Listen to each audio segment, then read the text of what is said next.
Mesdames, Messieurs, bonjour et merci de nous rejoindre pour ce point de l'actualité. Les candidats au brevet d'études du premier cycle BEPC ont été fixés sur leur sort ce dimanche. Au plan national, 60,50% de taux d'admissibilité. C'est la période des oranges au Bénin, une période au cours de laquelle ce fruit est moins cher dans le Koufour où il est produit.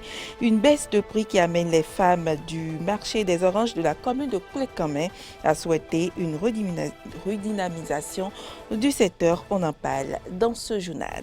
Et puis en Afrique du Sud, l'ex-président Jacob Zuma obtient un sursis et repousse son incarcération. Il avait jusqu'à ce dimanche pour se rendre aux autorités. Il avait été condamné à 15 mois de prison ferme dans une affaire de corruption généralisée en cours de son mandat.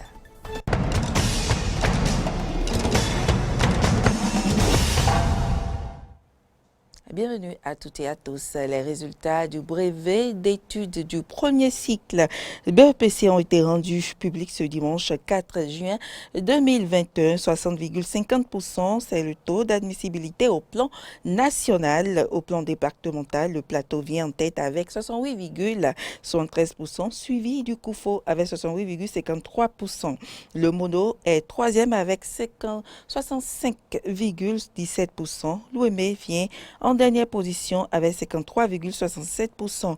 Les départements de l'Atlantique et celui du littoral, quant à eux, occupent respectivement les 6e et 8e rangs sur les 12 départements avec un taux d'admissibilité de 63,06% et 60,49%. Les épreuves orales et sportives démarrent demain mardi 6 juillet 2021. Parlons santé à présent. La fistule obstétricale est la constitution d'une communication anormale entre le sexe de la femme et la vessie ou entre la vessie et le rectum qui survient chez la femme au terme d'une grossesse compliquée. Quelles sont les causes, conséquences et solutions à ce problème? Suivez Charles-Henri Rochard, urologue suisse au micro d'Eden TV. En fait, il s'agit de trous qui surviennent après des accouchements bloqués, où la tête de l'enfant est restée coincée dans le ventre de la maman, et le fait qu'elle soit coincée, ça comprime les tissus. Et puis les tissus comprimés, ils finissent par mourir. Et quand ils meurent, ça laisse des trous, ça laisse des béances qui sont entre la vessie et le vagin, et parfois également entre le vagin et le rectum. La conséquence, d'abord, c'est que ces femmes, elles ont perdu l'enfant, puisque l'accouchement a duré trop longtemps, l'enfant n'a pas pu survivre dans la grande majorité des cas.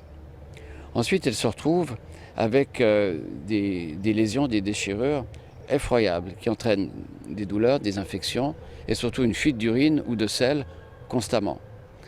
Donc ces femmes se retrouvent avec un problème à la fois physique et moral et mental et psychologique. Elles sont mises au banc de la société, sont rejetées, sont maudites parfois. Donc j'ai réalisé que cette cause nécessitait la mise en place de moyens et depuis plus de 25 ans, nous avons développé un programme. Et ce programme maintenant, il est autonome à Tangueta, également il s'étend sur Parakou. On essaye de le développer dans le sud et le but c'est évidemment de diminuer le nombre de cas de fistule par l'accès facile à la césarienne, l'éducation des femmes. Le but aussi, c'est que celles qui sont atteintes, elles puissent être traitées sans barrière financière. C'est un des volets de notre programme, c'est que les femmes ne payent pas. Et surtout, c'est de pouvoir former nos collègues à cette chirurgie. Quand je dis nous, c'est aussi bien les formateurs nationaux que sous-régionaux qui sont excellents. Le but étant de constituer. Rendons-nous maintenant sur nos routes. Les travaux de construction de la route Calavik-Bota-Wedo-Révier Cococodi avancent à grands pas. Le chantier presque bouclé suscite l'admiration des populations. Mais juste Defodi et Jean-Baptiste Bocor se sont rendus sur le terrain. Voici le reportage. Lancé le 8 août 2016 et long de 21 km, les travaux de réhabilitation de la route Calavik-Bota-Wedo-Révier Cococodi ont évolué au début en dents de scie, à en croire les riverains. Pour moi, si les choses avaient bien débuté, comme vous le voyez maintenant, ça allait déjà finir. Il y a eu l'embouteillage, mais ça n'a pas été facile pour la population parce que la majeure partie des gens utilisent la voie là pour sortir pour aller à Cotonou. Des pavés au début du tronçon et le reste bitumé, le niveau d'avancement des travaux de construction de la route Calavi-Kota-Wedo-Révier-Kokokodji est désormais satisfaisant au grand bonheur de la population plusieurs mois après. Mais arrivé à Aïtjedji, Carrefour, à Kota, la zone où il y a l'affluence de la population de Calavi, les travaux ont beaucoup évolué. Parce qu'ils ont fait environ 3 mois pour exécuter tout le tronçon. Là, c'est bon. J'ai apprécié les travaux quand même à leur niveau, compte tenu de leur rapidité. Après juste les élections, on a constaté que les travaux ont pris une tournure où les choses évoluent normalement comme cela se devait. C'est bien de voir aussi que depuis un certain temps, les trucs ont pris autre tournure et que tout évolue normalement. On ne sait pas si c'est le père de la nation qui a peut-être mis la pression aux ouvriers pour que le travail puisse évoluer de cette manière. Bon, par rapport à l'IODA, il y a une difficulté, mais disons, ça va mieux. Ça va mieux, et ça va mieux parce que d'ailleurs, nous avons distance de Kota à Révier, là maintenant vers Cotonou, mais maintenant tout est dressé, puis la voie est du tout praticable. Malgré ce niveau d'avancement des travaux, le manque de déviation et d'autres voies d'accès au niveau de Calavi-Kota se révèle être un véritable calvaire pour les usagers et pour les populations riveraines. La seule chose que je reproche à l'évolution des travaux est la non-disponibilité de déviation. Lorsque vous quittez Révier pour Calavi-Kota, vous êtes obligé de passer par beaucoup de contournements pour retrouver la voie inter-État. Et ça vous salit ainsi que votre moto. Démarré depuis janvier 2017 pour une durée initiale de 24 mois puis réévaluée à 36 mois, la date de livraison de la route Calavi-Kota-Wedo-Révier-Kokokodji reste à déterminer au vu des échéances déjà écoulées. En ce mois de juillet, l'orange est l'un des fruits les plus prisés au Bénin.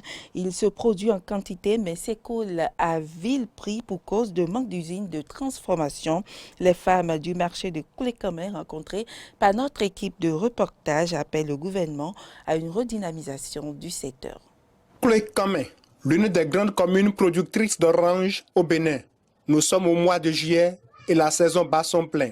Entre producteurs et consommateurs se trouvent au grand marché de cette commune des braves dames, maillon important dans la chaîne de distribution de ces agrumes. On achète les pieds d'orange ou bien les critiques viennent, on dit le prix de l'orange et combien de sacs qui est dans leur critique et on achète ça. Ou bien ils versent ça par terre. On mesure ça avec les sacs. On achète ça chez les producteurs pour envoyer ça à Cotonou et Lomé. Les bonnes dames viennent de Cotonou, de Lomé, de Porto Nouveau viennent payer de l'orange ici. Nous chargeons. Et c'est ici, au marché de Koulékamé, que la commune rentabilise son titre de producteur d'orange par la collecte des tasses au niveau des transporteurs. Par exemple, si la bâchée charge, on les délivre 4 000. Si la 8 places charge, on les délivre 3 000. L'entrée des tricycles, si c'est rempli plat, c'est à 500. Sorti, si c'est bien rempli, c'est 1 000 francs. Le non-aménagement de ce coin du marché de Koulékamé nourrit la réticence des transporteurs qui ne payent pas assez spontanément les tasses. Compte tenu de l'état du marché, le marché n'est pas bien assaini, les gens refusent de donner.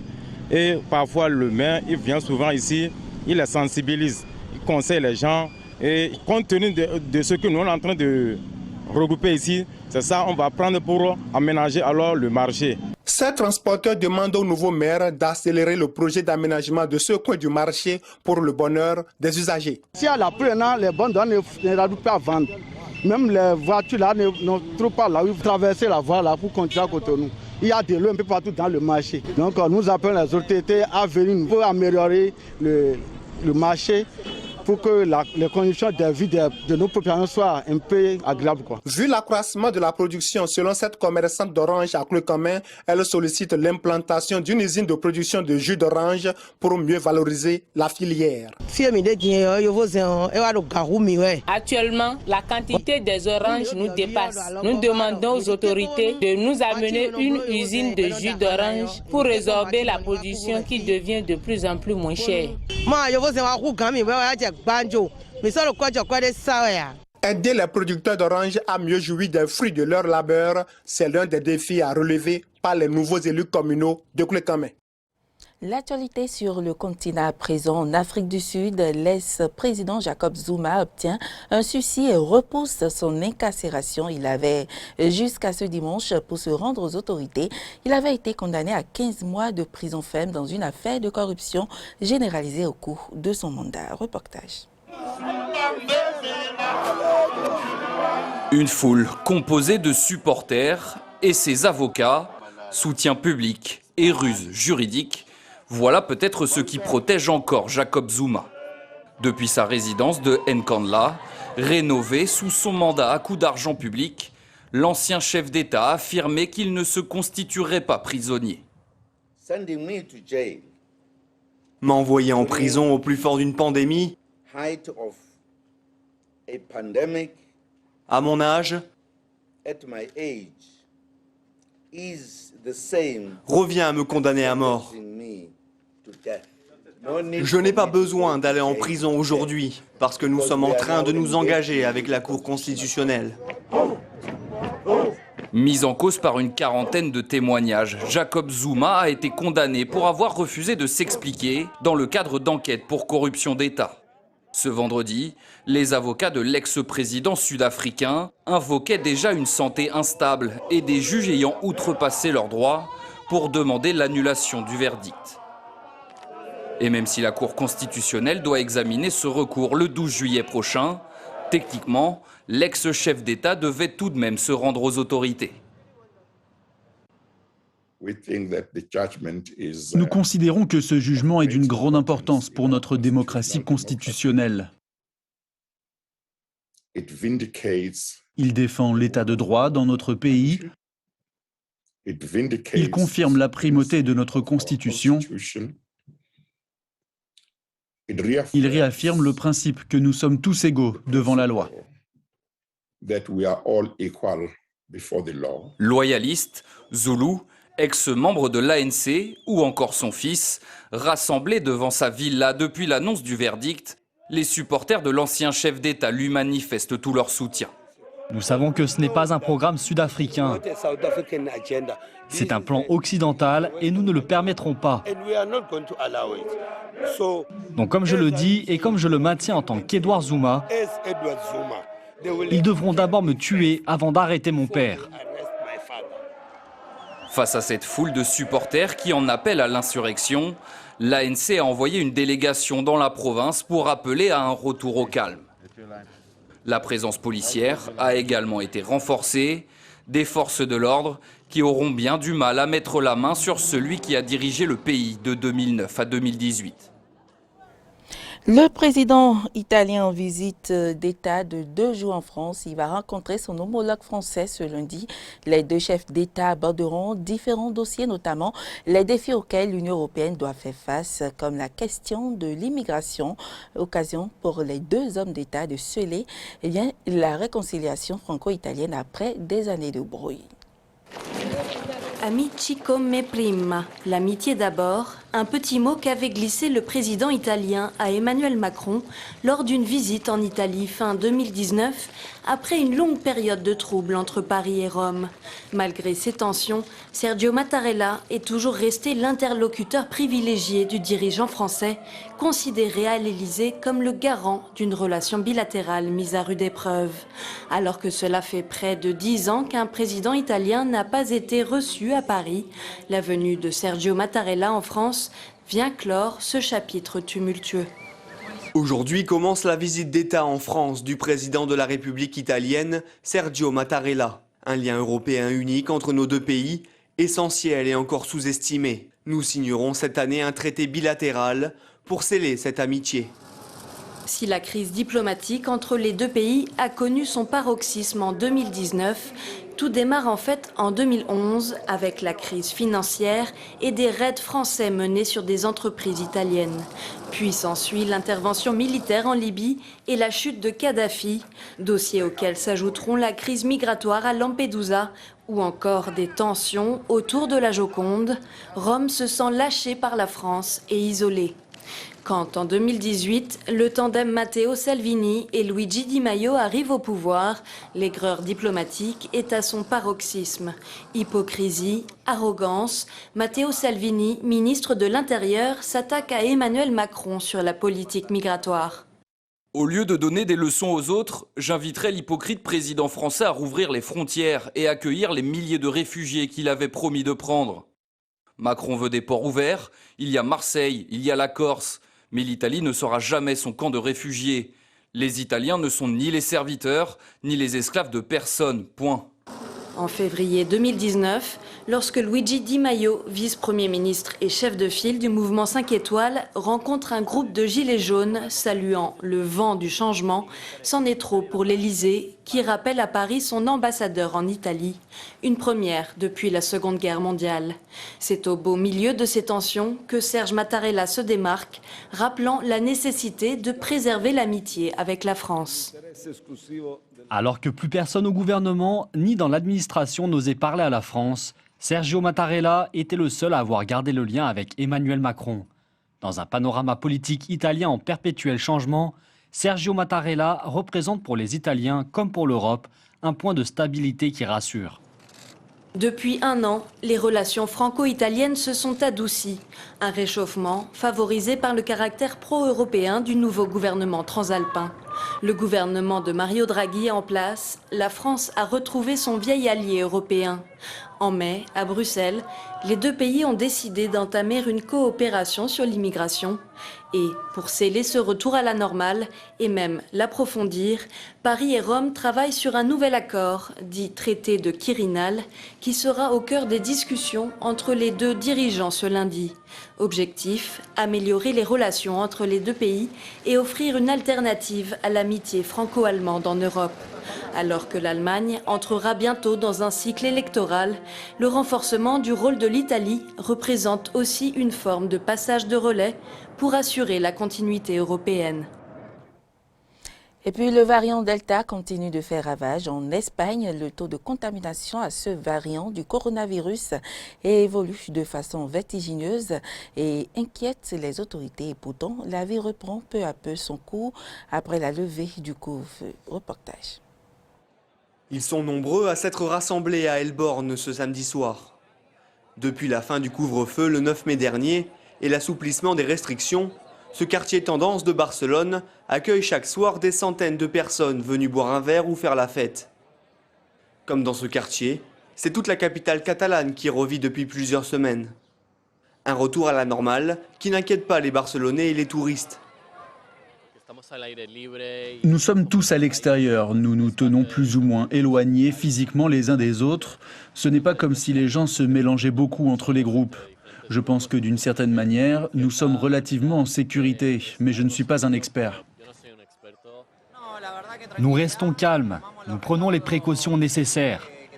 Nous essayons de rester dans le groupe avec lequel nous sommes arrivés. On ne parle pas aux autres personnes. Problème, Barcelone, comme l'ensemble de la Catalogne, est victime d'une nouvelle hausse du nombre de cas de Covid. Selon les derniers chiffres officiels, la région a enregistré plus de 5000 nouveaux cas ces 3 derniers jours. Le 30 juin dernier, la ville a même battu un record. 1669 contaminations enregistrées en 24 heures, un chiffre jamais atteint auparavant. Cette fois-ci, ce sont les jeunes âgés de 10 à 29 ans qui sont les plus touchés. Un bilan qui alarme le secrétaire à la santé publique de la région. Je suis très préoccupé par la situation. Ces jeunes peuvent également tomber gravement malades, c'est-à-dire se retrouver en soins intensifs. Ce sont des possibilités beaucoup plus faibles qu'une personne dans la soixantaine, mais elles existent. Parfois on se dit « j'ai 30 ans, donc je ne finirai pas en réanimation », mais si, vous pouvez. Si la situation est préoccupante, les hôpitaux de la région sont moins chargés que lors des précédentes vagues, avec seulement 129 personnes en soins intensifs. Le gouvernement catalan veut donc se montrer rassurant et a décidé de ne pas réinstaurer de nouvelles restrictions, du moins jusqu'à nouvel ordre. Et ce sera tout pour ce journal. Merci pour l'attention et à demain.